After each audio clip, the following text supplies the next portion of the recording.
मजीद जाने नवीद अहमद भट्ट कोलों। जी बिल्कुल, भारत ने आबी जाहरीयत करदे होया एक बार फिर बलग्याड़ डैम और उस तो बाद सलाम डैम तो तकरीबन 8 लाख क्यूसक पानी जिहड़ा पाकिस्तान नाल छड्ड दिता है, जिहदी तस्दीक जिहड़ी साडी PDM और उस तो बाद सरकारी अदारियां ने भी कर दी है, जिहदे विच राती मियाँ शहबाज शरीफ ने भी तस्दीक की कि भारत जिहड़ा आबी जाहरीयत करता है पिया।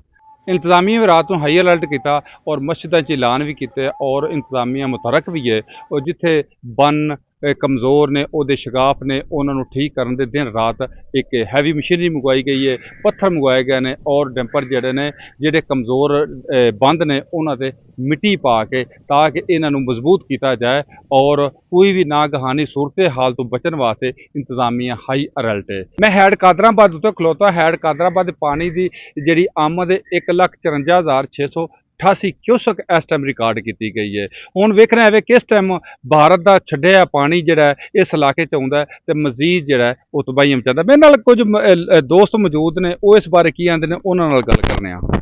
भाजी अगे तक कुछ बच गई, बचत हो गई है ते हुण बड़ा फिक्र सी ते मेरे नाल दे भाइयां मैनू कॉल की कि तू जा हैड पे पता लै के आ भाई उत्थे की सूरत हाल है, कोई पक्की खबर नहीं मिल रही।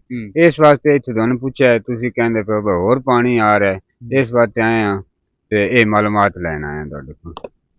जी मुतासरीन भी इस वक्त परेशान ने ते पूरा इलाका भी परेशान है, जिहड़ा अपने भैन भाइयों की मदद वास्ते मुतरक तो है वे, लेकिन भारत की आबी जारियत वास्ते परेशान भी है और हुकूमत वक्त अगे मुतालबा करता है कि भारत की आबी जारियत का मूँह तोड़ जवाब दिता जाए ताकि लोगों दी फसलां माल मवेशी ते उन्हां दी जिंदगियां महफूज हो सकन। जी।